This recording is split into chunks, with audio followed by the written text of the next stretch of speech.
हाँ, अपन बात कर रहे थे एनएमआर स्पेक्ट्रोस्कोपी और एनएमआर स्पेक्ट्रोस्कोपी में केमिकल शिफ्ट की। एनएमआर स्पेक्ट्रोस्कोपी में केमिकल शिफ्ट पढ़ा था अपन ने और फिर स्टडी की थी उसको अफेक्ट करने वाले फैक्टर्स। तो कल जो फैक्टर लिया था अपन ने वो लिया था इलेक्ट्रोनेगेटिविटी। और इलेक्ट्रोनेगेटिविटी के बारे में अपन ने कहा था कि यदि किसी प्रोटॉन से कोई ऐसा ग्रुप अटैच हो जिसकी इलेक्ट्रोनेगेटिविटी क्या हो, ज्यादा हो, तो ये जो मोर इलेक्ट्रोनेगेटिव एटम है इस प्रोटॉन की क्या कर देता है, डी शील्डिंग कर देता है।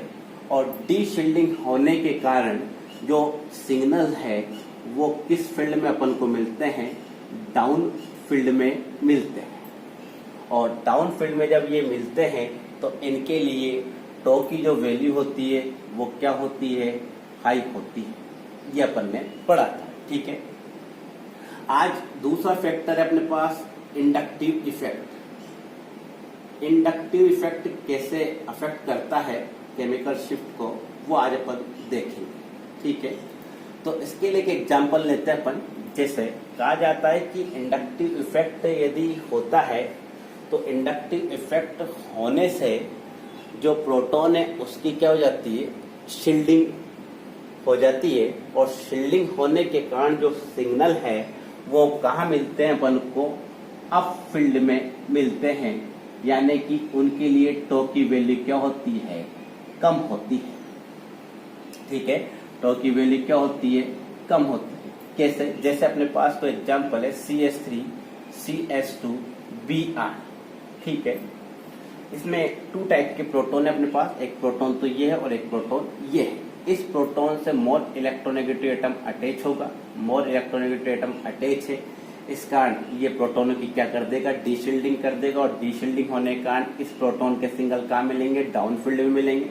और डाउन फील्ड में मिलने के कारण इनके लिए टो की वैल्यू क्या होगी, हाई होगी। इस प्रोटॉन की बात करें तो ये प्रोटॉन इससे दूर है, लेकिन यहाँ ये कार्बन अटैच है इससे। और ये कौन सा इफेक्ट शो कर रहा है, इंडक्टिव इफेक्ट। और इंडक्टिव इफेक्ट शो करने के कारण इलेक्ट्रॉन डेंसिटी इस पर बढ़ती है। बढ़ने के कारण प्रोटॉन की क्या हो जाएगी, शील्डिंग हो जाएगी। और जब प्रोटॉन की शील्डिंग हो जाएगी तो उसके सिंगल कहाँ मिलेंगे अपन को, अप फील्ड में मिलेंगे। और उसके लिए टो की जो वैल्यू आएगी वो क्या आएगी, कम आएगी। तो अपन कह सकते हैं कि इंडक्टिव इफेक्ट होने से इलेक्ट्रॉन डेंसिटी बढ़ जाती है। और इलेक्ट्रॉन डेंसिटी बढ़ जाने से जो सिग्नल है वो अप फील्ड में मिलते हैं और उनके लिए टो की वैल्यू क्या होती है, कम होती है। जैसे नेक्स्ट अपन बात करें एक और फैक्टर की, ये था अपने पास इलेक्ट्रोनेगेटिविटी और इंडक्टिव इफेक्ट। एक दूसरा जो फैक्टर है अपने पास जो केमिकल शिफ्ट को अफेक्ट करता है वो है हाइब्रिडाइजेशन। हाइब्रिडाइजेशन भी केमिकल शिफ्ट को अफेक्ट करता है। कैसे करता है उसकी बात करें अपन तो प्रोटॉन है और प्रोटॉन किससे अटैच होता है, कार्बन से अटैच होता है। जैसे अपने पास कोई कार्बन है CH4, एक और कंपाउंड लिया अपन ने पास, जैसे ये एथीन। इस कार्बन की बात करें तो ये sp3 हाइब्रिड कार्बन है, जबकि इस कार्बन की बात करें तो ये कौन सा कार्बन है, sp2 कार्बन है। कहा जाता है कि sp2 जो कार्बन होता है उसकी इलेक्ट्रोनेगेटिविटी sp3 कार्बन से क्या होती है, अधिक होती है। और जब इस कार्बन की इलेक्ट्रोनेगेटिविटी अधिक होगी तो इस प्रोटॉन की क्या हो जाएगी भाई, प्रोटॉन के अपने पास डी शील्डिंग हो जाएगी। और प्रोटॉन की जब डी शील्डिंग होगी तो सिंगल कहाँ मिलेंगे अपन को, डाउन फील्ड में मिलेंगे। और उनके लिए टो की वैल्यू क्या होगी, हाई होगी, ठीक है। तो sp2 कार्बन से अटैच प्रोटॉन की जो सिग्नल है वो sp3 कार्बन से अटैच प्रोटॉन के सिग्नल की कंपैरिजन हाई टो वैल्यू पर अपन को क्या होते हैं, मिलते हैं, ठीक है। नेक्स्ट तो ये अपने पास था sp3 कार्बन और ये अपने पास क्या था, sp2 कार्बन। एक बात करें sp3 कार्बन तो sp3 कार्बन की बात, सॉरी sp कार्बन की, तो sp कार्बन की इलेक्ट्रोनेगेटिविटी क्या होती है, और ज्यादा होती है। sp कार्बन की इलेक्ट्रोनेगेटिविटी इन दोनों से क्या होगी, ज्यादा होगी। ज्यादा होने का इलेक्ट्रोनेगेटिविटी बहुत ज्यादा है इसकी, तो अपन कह सकते हैं इनकी प्रोटॉन की डीशिल्डिंग हो जाएगी, और डीशिल्डिंग होने का सिंगल डाउन फील्ड में लेना चाहिए, यानी कि उनके लिए टोकी वैल्यू क्या होनी चाहिए, हाई होनी चाहिए। लेकिन ऐसा नहीं होता, ठीक है, ऐसा नहीं होता। इसके लिए अपन अलग केस है, और इसके लिए अपन दूसरे इफेक्ट की बात करते हैं जो इसको अफेक्ट करता है, और वो है अपने पास एन आइसोट्रोपी। ठीक है, ट्रिपल बॉन्डेड जो कार्बन से अटैच प्रोटॉन है उससे जो सिंगल है वो जहां मिलने चाहिए थे वहां नहीं मिलता, तो इसके लिए अपन एक और फैक्टर है उसकी बात करें, anisotropy. Anisotropy, anisotropy है क्या?